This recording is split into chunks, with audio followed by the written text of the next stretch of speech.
So you know you want to get married one day, but now you're wondering, how on earth do I get married? I don't know how to navigate dating. What on earth is engagement even for? Please send help because I don't even know where to start. I get it. I had my own questions whenever I was single and dating and even engaged. This book, Single, Dating, Engaged, Married, is for you. It's what I went through and my now husband and I went through when we were dating and when we were engaged. I believe it's helped us have a better marriage and get off on the right foot. And so I'm hoping that today's conversation will be the same for you, that you'll get some nuggets of wisdom, you'll get some practical advice, and you'll even just have questions to ask yourself or to ask the person that you will be dating or are dating. Let's tune in today's episode with Pastor Ben Stuart.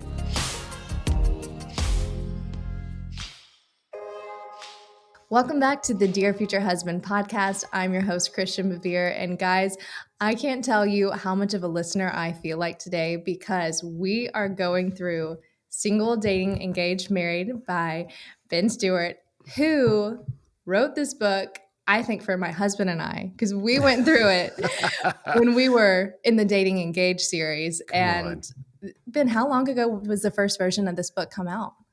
Oh gosh, it was, I think, 07, 08, something like that. So Yeah. a lot of singles and couples have gone through this book. I can't even So many. imagine what that's like, the stories that you've heard. And I'm just grateful you wrote it, but this is actually a revised and updated version. Yeah. So are there new nuggets that I need to go back and read and relearn? Yeah, for sure. I mean, I never necessarily wanted to set out to be like, I want to be the dating book guy, but it was literally just what God did. He stuck me right at the intersection of ministering to 20-year-olds for over a decade, 20 somethings. And I just watched society change, technology change, and it complicate this whole movement. And so I wrote this just out of a labor of love to try to help people navigate what was increasingly like troubled waters. And so many of the principles, I'm like, these are good. So they would ask me sometimes, do you want to update it? I'm like, no, I feel pretty good about what I said. But, years later, you go, okay, wait a minute. Some of these statistics have changed and some have stayed the same. And so it's like helpful to identify that. And then one of the biggest changes is, over the years and years and years, people said, hey, single, dating, engaged, married, that's really helpful. But what about single, dating? I don't think this is it. How do I get out of here? So we wrote a chapter on how to break up and added that in there. So Goodness, yeah. I feel like there's the talking stage and there's the situationship. So many that might not even need to be written on. But I do love that you go into depth on these stages and how there's wisdom for each one of them. There's differences in all of them. And I know the women and the men listening, for each season, they're like, I have questions. I'm not sure exactly what to do. The Bible has wisdom, but it's not exactly black and white for each stage. So I'd love to ask you some questions around each of those seasons, starting with singleness. Sure. I can only imagine what your new research has shown you post-COVID and, the isolation factor, all of that, which we hear from our community has just plagued dating even more. Yeah. I want to tap into something that I feel like most singles are afraid to ask is, how do I have this desire to be married, but still live authentically in my singleness, like with hope and contentness, that tension there? How do you tackle that and advise people in that wanting? Yeah. Well, I'll give some quick advice, but in being quick, I don't want to minimize the tension, uncertainty, fear, of the weight and strength of those emotions that you're dealing with, But for me, I think part of the genesis for this when I was single is I was the last one of my friends to get married. And it dawned on me, I don't know if I will get married. I want to, but God doesn't owe me that. He may not. And so it sent me on this whole journey of then what is singleness even for? And then I was like, well, if Jesus didn't get married and Paul didn't, singleness can't be for marriage, or else you'd have to say they failed at some life at some level. So I was trying to figure out like, what is singleness even for? And, every human being at their center has two great desires, right? For community and for a cause. I want to be a part of a people where I'm loved and known, and I love them and I know them, and where I'm nested in a community where I know all the intricacies of your life. You know all the little bits of me. It's safe and warm to be known. And then we all want a cause, a purpose, something bigger than us, worthy of our life, worth living for, worth dying for. Everybody longs for that, for meaning. These are two powerful drivers in the human experience of meaning and belonging. And so, it's fascinating that when you look at what's the greatest command for a human being, it's to love the Lord your God. And so when Paul is talking about singleness to the Corinthians, he says, I wish you were like me, meaning single. And he says, it's to secure an undistracted devotion to the Lord. If God's writing a big story, that's the biggest story you can get involved in. So the undistracted nature of singleness means get involved in that big story, get to know what God is up to.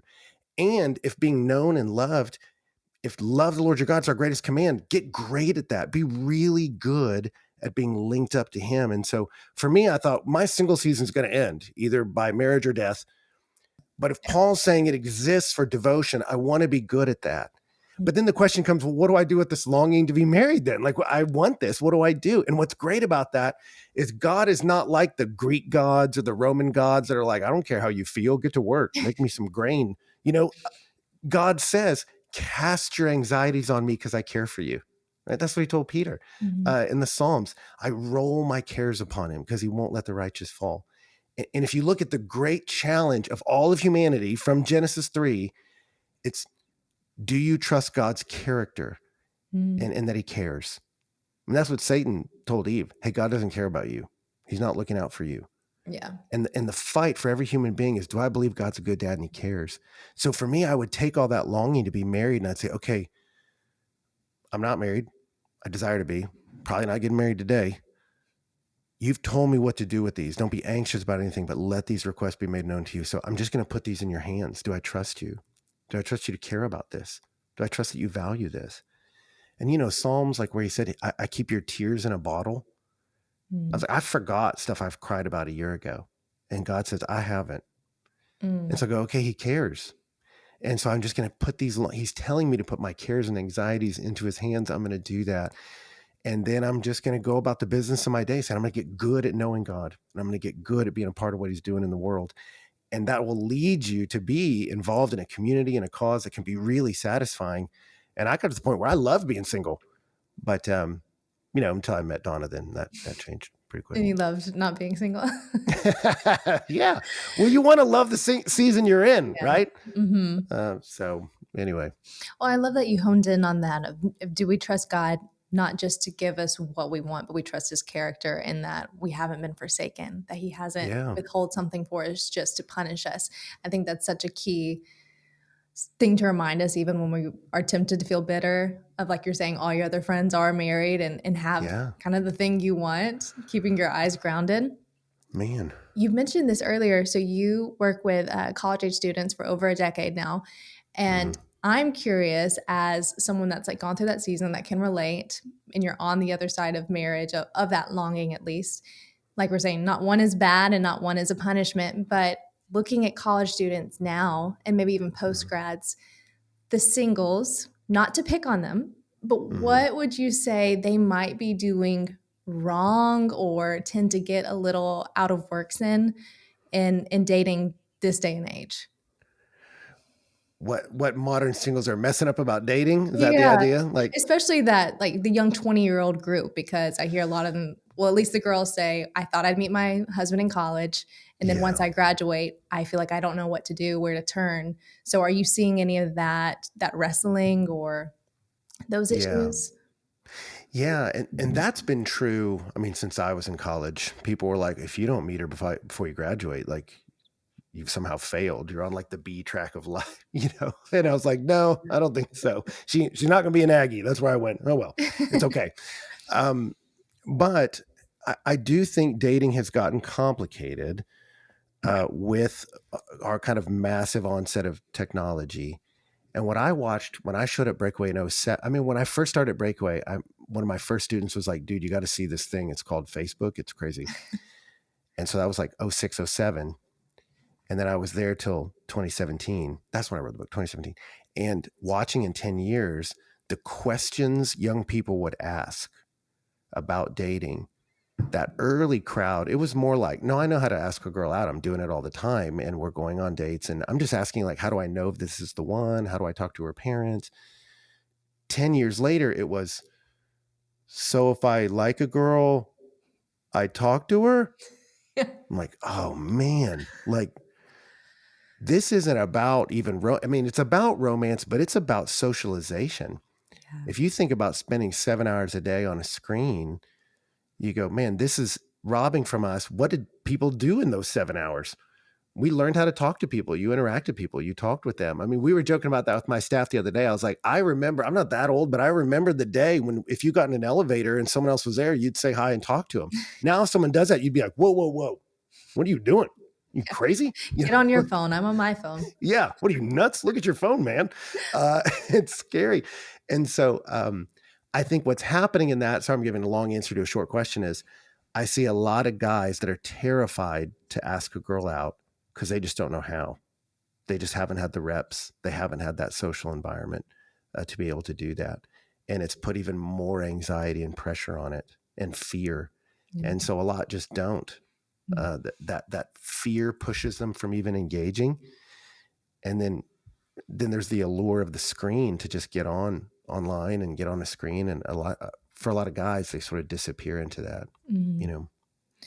One thing I appreciated about how my husband pursued me is we had that device connection, but then he quickly moved away from that because he was aware of, one, he can seem a little cringe if he's coming across that way, but also the importance of like real life interaction and even a phone call over a text. Maybe that's because, we were going through your book and he just learned, hey, this isn't good.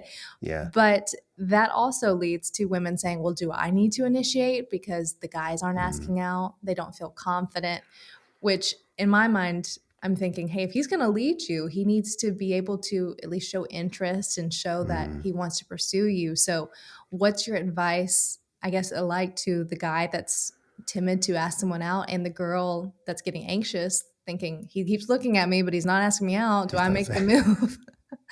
Yeah. What do you do? Yeah. Yeah. I mean, I don't think technology's bad. You just got to look at the downsides. Like technology's done a lot of good for us, but if our average hours of time on the phone is 7 hours a day, that's robbing us from social interaction. And so what we encourage, and 2/3 of our church are single, we are constantly putting together ways to serve, ways to hang out, meetups, community groups, neighborhood nights, meals in their neighborhood, constantly creating these social environments, serving together in the city where people can meet and visit with each other. And so I encourage people, hey, in the absence of saying I found this romantic person, get involved in a vibrant community and build some vibrant friendships. And so do your best to get in that environment where you're in a target rich environment. You've put yourself around people that are healthy and good. And that may mean moving some of your social circle for some, you look at the longest chapter in Genesis was Genesis 25. It's about finding a wife for Isaac. And Abraham looked around and was like, we're among Canaanites. These women are crazy. So they walked 500 miles to go find her. So you're like, hey, you may just look around and be like, I am not in a community where I'm going to find a godly husband. So let me just start there by getting myself into an environment that's healthier. And then, yes, I do think men should initiate. It's interesting. Even if you look at secular studies, they asked women, like, how many of you asked a man out within the last year? And it was like 12%. So even people that don't have a Christian conviction, they want male initiation by and large. And so the Bible says a man who finds a wife finds a good thing, right? So there's a finding there. But then you look at Ruth and you go, sweet Boaz just wouldn't picking up the cues, man. So she kind of had to ask him, like, what are we doing here, boss? Like, are you in or are you out? Like, what are we doing? And I do think men should be encouraged to initiate, but I do think women need to be gentle when he may say it all wrong. He may look nervous. And so if he's a godly man, give him a shot, even if he says something kind of dumb. Yeah. Watch his character in community. And he may ask you out in the dumbest way possible, but you go, he's trying. He's making a good faith effort. He's got a good heart. And so I think you have to be gracious because so many of them just don't have the reps an old generation used to. So I'm hearing two things from that. I'm hearing a pastor say it is okay to go to small groups in church, maybe not solely looking for a spouse, but knowing, Yeah. hey, this is a potential area. And then I'm hearing too, like dip our feet wet with Mm, community and friendship being a great way to have relationship, romantic relationship building blocks in a platonic way. yeah. I'm curious, shifting a little to dating now. Say they ask him out, it's going well. She gave him some faux passes for, being a little awkward and they're getting better. Once a couple is dating, how would you advise people in this day and age to become better daters, like successful with what they want to see? They're not wasting as much time because that's something that I Yeah. hear is happening today and people putting on fronts. Yeah. Yeah, again, I think it's, Paul's so clear. Singleness is for devotion. That's what it's for. I'm going to get good at being near the Lord, let him shape my character. Dating, it's not in the Bible, but you got Proverbs that's filled with evaluation, right? It's better to live on the corner of a roof than with a quarrelsome wife. Yeah. You go, that's not for a guy that's already married, a woman that likes to fight. That's for the young guy. Be like, hey, if she's always mad at some roommate, if she's always upset, you may not want to marry your boss. A man with uncontrolled anger is like an unwalled city. You got a guy that's easily angered, you're never going to be safe with that guy. Yeah. So you got texts about evaluation. So dating, to me, I think what wastes a lot of time is people think of dating like this status you sit in rather than a process you move through. I need a boyfriend. I need a girlfriend. I need a partner. And what they mean by that is a pseudo marriage that I can get out of if it's not going good. Mhm. And then we negotiate the terms of that. Maybe we live together. Maybe we act like we own some aspect. I'm allowed to touch you in certain ways that I wouldn't touch other people. I get these certain rights and privileges. And you tend to mix in that's like kind of a marriage. You're kind of blending your life. So, my advice, there's obviously, I wrote a couple chapters about it, but I think going through premarital counseling is so good because a good premarital counseling will bring up those subjects that are the sources of highest amount of friction, Mhm. misunderstanding in marriage. And if you do it right, like we pair people with older couples at our church, you have a couple that has lived long together in a godly marriage saying, okay, in the safety of our living room, let's bring up money. Let's bring up how he spends it, how you spend it. You're just going to find out he bought a TV. That hurt your feelings. And he's just like, what? I thought it'd be fun. You're like, no, we're planning. We're saving. We want a family. Like, do we spend differently? Let's figure that out. What are your expectations in sex? We better talk about that. And can you talk about some of these areas that can be really difficult in safe places? So I think that prioritizing of working on the marriage is so critical. Mhm. And then for Donna and I, man, we just realized wedding planning can just consume engagement. And so we just decided, hey, one night a week, let's not do the premarital counseling workbook. Let's not do the wedding planning. Let's just remember what it was to be united in love with each other. Let's go on a dinner and not talk about The wedding. flower arrangements Yeah. and plate design. Let's talk about where are all the places in the world you want to take me that you went to and you said, I've always wanted to be in that spot with a husband. Where do I want to take you? Where are places neither of us have been? We want to go. Mhm. And like, let's at least carve out some time to remember and deepen the love that got us to this point. And so Yeah. I think it's a union of two lives and you want to keep you two at the center of that. You two and God is in the inner ring. But then you're talking about those areas where issues can really damage year one. If you can get ahead on those, you're going to win. Yeah. It really is like another one of those pseudo union things where if you just talk about, oh, the wedding and the fun times, you're going to overlook so much. That's something I really loved going through your book when we were engaged because I wouldn't have thought to ask him, how long do we want to live in this area? What do you want to do here? I just remember those conversations so clearly because they helped me have a confidence of, Yeah. okay, one, I know what I'm getting into and I know who I'm getting into it with.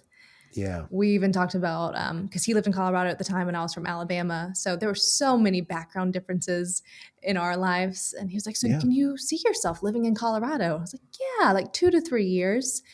The third year we moved and I'm glad. Yeah. I was like, that's all I promised. I needed some more warmth in my life. And here we are in Yeah. Nashville. But it's so It's the kind helpful. of stuff that, like, when were you going to talk about it before?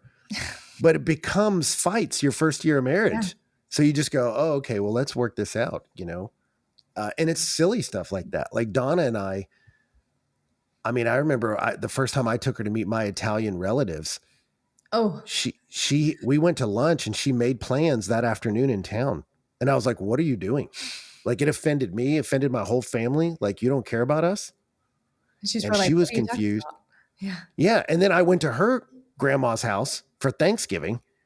We had a meal for an hour and her grandma stood up and went, thanks for coming, everyone, and ushered us out the door. And I was so confused. And then I realized, I'm like, oh, my Italian family, it's quantity time. Mm-hmm. It's 4 days or else you don't love us. And I just thought Donna hated my family. I just misread, like, Yeah. oh, I put motive and intent in this. We just have different family backgrounds. But when were we going to talk about this? So engagement, if you can get ahead of that, it creates less fights in marriage. So good. Yeah. I'm just laughing because my family's Italian. So I'm feeling some of her confusion internally.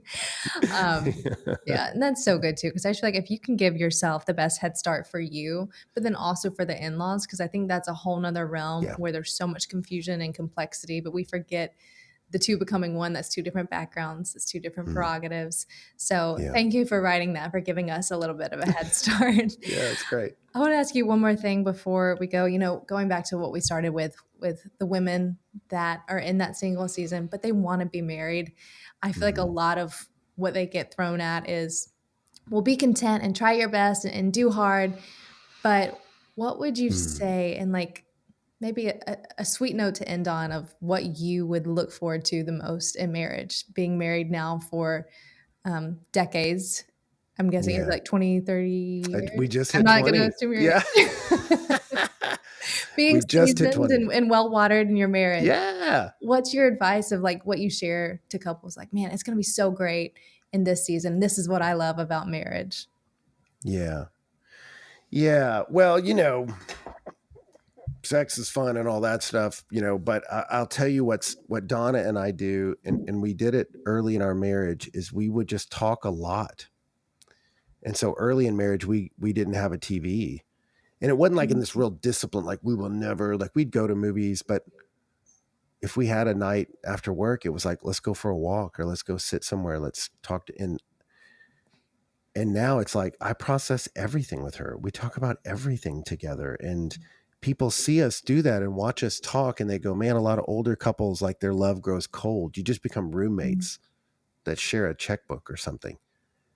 And, in Song of Solomon, they call each other Haloop. It means best friend. And you got to invest in that to see that return. And that's where you can start to build that rhythm of being a good friend to people now, because what you're practicing in community will translate into marriage.